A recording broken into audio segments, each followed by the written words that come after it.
You know, a lot of what we do is not necessarily trail stuff, it's actually into the mountains.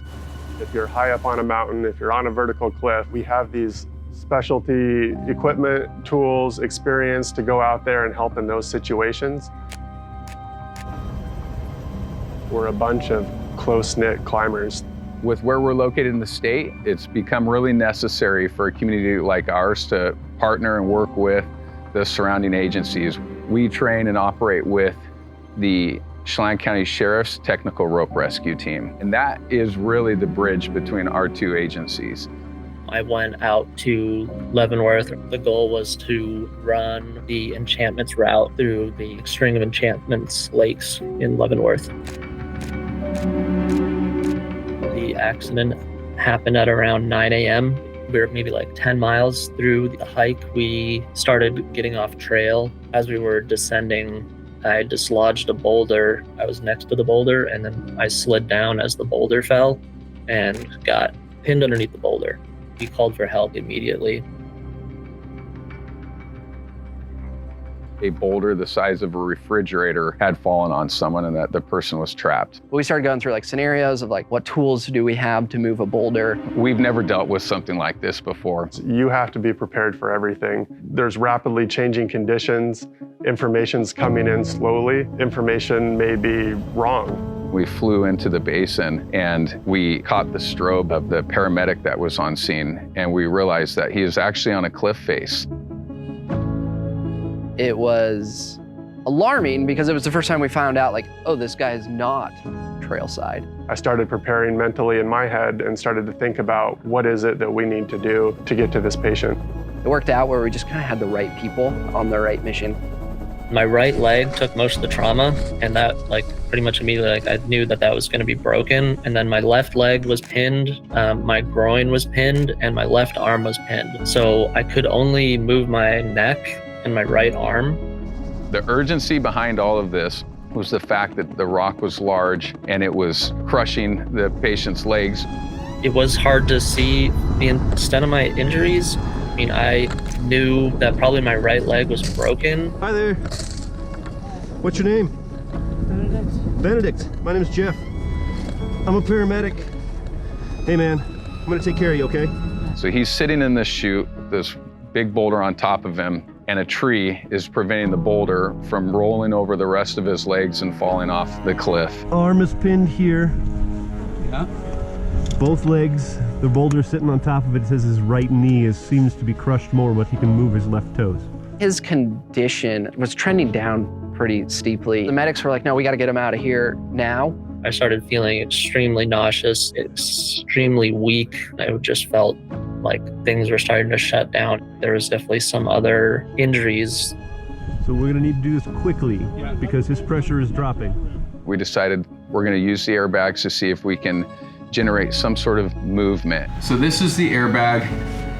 These are the hoses and the regulating equipment. We do is we take our air bottle. It's the same air bottle that we wear on our air packs for structural firefighting. We connect it to the regulating system, and then we use this manifold here to slowly inflate the bag. I asked them to hand me the airbag, and we were able to set it where I thought it needed to be to shift that boulder. I heard the air gushing through the lines, the bag inflated, and I heard the boulder shift. There, I hear it. Okay. Okay. Nice and slow, guys. Bends that Can you way. slide down a little bit? Can you push your arm down?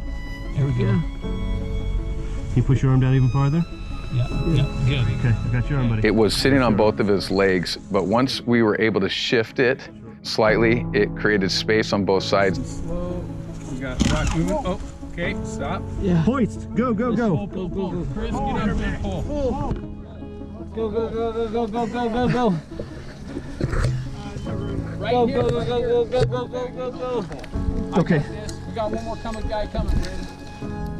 I heard the medic say that he's free. At that point in time, it was very intense. Those that were above the boulder grabbed the patient and they pulled him out from underneath it. Okay, we're holding. Okay, stand by. When he was free, his entire demeanor changed. You know, he was able to circulate better. They were able to treat him. It was just this re-energizing point in the whole rescue. And it was just a point because now he was free, but one of our main concerns with getting to this patient was that there were some significant wind events that were predicted that afternoon. Up until that time, we were so focused on getting him out from underneath that boulder, but perhaps the most dangerous part was yet to come. They tried multiple hoist attempts that failed because of the winds. The hoist-capable helicopter decided that they weren't going to be able to complete the mission. When that first helicopter extraction didn't work, they thought that they would then have to hike me out. At that point, Mountain Rescue came up with Plan C. We got to get off this ridge, got to get down to a spot that's about 2 miles below us to where a helicopter can land. So they started rigging for a lowering operation. Perfect. When they were doing that, the hoist-capable helicopter came back and said, we're going to give it one last shot. As they were flying, there was just kind of a lull in the wind a little bit, and they were able to hoist and get him out of there. For them to deal with rappelling me off the cliff and then hiking me out, I would have probably lost my leg. At that point, I knew, like, okay, this is going to be okay once I get into the helicopter and out of here. I was just so amazed that that was going to happen.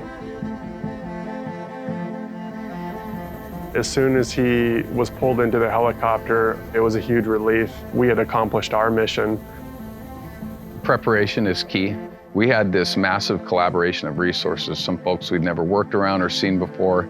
If you're a firefighter or a paramedic, you may have very critical life-saving skills that we need for our mission, but you may not be a climber.